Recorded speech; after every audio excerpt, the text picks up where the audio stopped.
നെല്ലിന്റെ സംഭരണ വില ലഭിക്കാത്തതിനാൽ പരൂർ കോൾപ്പടവിലെ കർഷകർ ദുരിതത്തിൽ. സർക്കാർ ഏജൻസിയായ സിവിൽ സപ്ലൈസ് കോർപ്പറേഷന് നെല്ല് നൽകിയിട്ട് 4 മാസം കഴിഞ്ഞിട്ടും പണം ഇതുവരെ ലഭിച്ചിട്ടില്ല.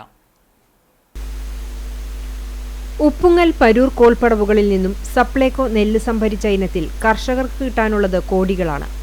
ഏപ്രിലിൽ നൽകിയ നെല്ലിന്റെ പണം കിട്ടാൻ ഇനിയും വൈകുമെന്നാണ് ബാങ്ക് അധികൃതർ പറയുന്നത്.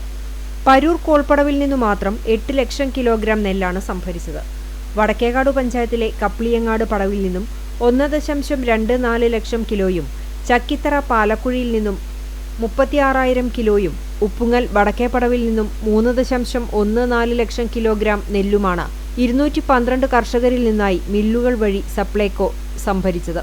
കൈകാര്യ ചെലവായ 12 പൈസ അടക്കം കിലോയ്ക്ക് 28 രൂപ 32 പൈസയാണ് വില.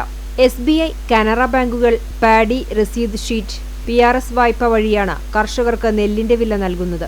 ഏപ്രിൽ 2ാമത്തെ ആഴ്ച വരെ PRS അടച്ചവർക്ക് ഇപ്പോൾ പണം നൽകുന്നതെന്നും ഇത് പൂർത്തിയാക്കിയ ശേഷമേ അടുത്ത ഏപ്രിൽ 20-ന് ശേഷം PRS എടുത്തവർക്ക് പണം നൽകൂ എന്നും അധികൃതർ പറയുന്നു. പണം കിട്ടാൻ വൈകുന്നതോടെ കർഷകരും വലയുകയാണ്. 1/2 ലക്ഷം രൂപ മുതൽ 30 ലക്ഷം രൂപ വരെ കിട്ടാനുള്ള കർഷകരുണ്ട്. നെല്ലിന്റെ പണം കിട്ടാൻ വൈകുന്നത് കർഷകരെ കൃഷിയിൽ നിന്നും പിന്തിരിപ്പിക്കുന്നതായി കോൾ കമ്മിറ്റികൾ പറയുന്നു. ഈ പൈസ കിട്ടാത്തതിൽ കുറേ ആൾക്കാർ കടത്തിൽ മുങ്ങിയിട്ട് പൈസ കിട്ടിയിട്ട് തന്നെ പലിശക്കാർക്ക് കൊടുക്കാനേ തരുള്ളൂ. പാട്ടക്കാരാറ് ഒരു പ്രശ്നം, ഏറ്റവും കൂടുതൽ പാട്ട കൃഷിക്കാർ ഉള്ളൊരു പടവാണ് പരൂർ പടവ്. ഈ പൈസ ഇപ്പോൾ ഇനി 2-3 മാസം കഴിഞ്ഞ് കിട്ടുമ്പോൾ കർഷകർക്ക് അത് കിട്ടിയിട്ടൊരു ഗുണമില്ല. കഴിഞ്ഞ പ്രാവശ്യം അതുപോലെ തന്നെ സമരം ചെയ്തേക്ക് 24 മണിക്കൂറിനുള്ളിൽ പൈസ തരുമെന്ന് പറഞ്ഞു, പിന്നെ ഒരാഴ്ചനുള്ളിൽ തരുമെന്ന് പറഞ്ഞു. എല്ലാ വർഷവും കർഷകർ ഇത് കടക്കണിയിലായിട്ട് ഇരിക്കുകയാണ്.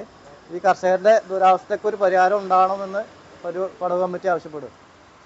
വടക്കേക്കാട് പുന്നിയൂർക്കുളം പഞ്ചായത്തിലെ 3 പടവുകളിൽ കഴിഞ്ഞ വർഷം 138 കർഷകർ കൃഷി ഇറക്കിയിരുന്നിടത്ത് ഇത്തവണ 113 പേരാണ് കൃഷി ചെയ്തത്. കുറവ് വന്ന 25 പേരും യഥാസമയം പണം കിട്ടാത്തതിനാൽ കൃഷി നിർത്തിയവരാണ്. മുൻ വർഷത്തേക്കാൾ വിളവും മോശമായതിനാൽ നെൽവിലയിൽ 1.50 കോടി രൂപയുടെ കുറവുമുണ്ട്. പലരും ഭൂമി പാട്ടത്തിനെടുത്തും കടം വാങ്ങിയും വായ്പയെടുത്തുമാണ് കൃഷി ചെയ്തിട്ടുള്ളത്. പലരുടെയും വായ്പ മുടങ്ങിക്കിടക്കുകയാണ്.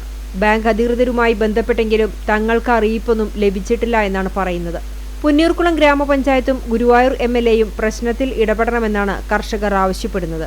അതേസമയം ഇതിനെതിരെ സോഷ്യൽ മീഡിയകളിലൂടെ ജനപ്രതിനിധികളോട് ആവശ്യപ്പെട്ടതിനെ വളച്ചൊടിച്ച് കേസ് കൊടുക്കുന്ന നിലപാടാണ് കർഷകരെ സ്നേഹിക്കുന്നവരെന്ന് അവകാശപ്പെടുന്ന ആളുകൾ ചെയ്തു വരുന്നതെന്ന് പരൂർ കോൾപ്പടവ് കർഷകർ പറയുന്നു.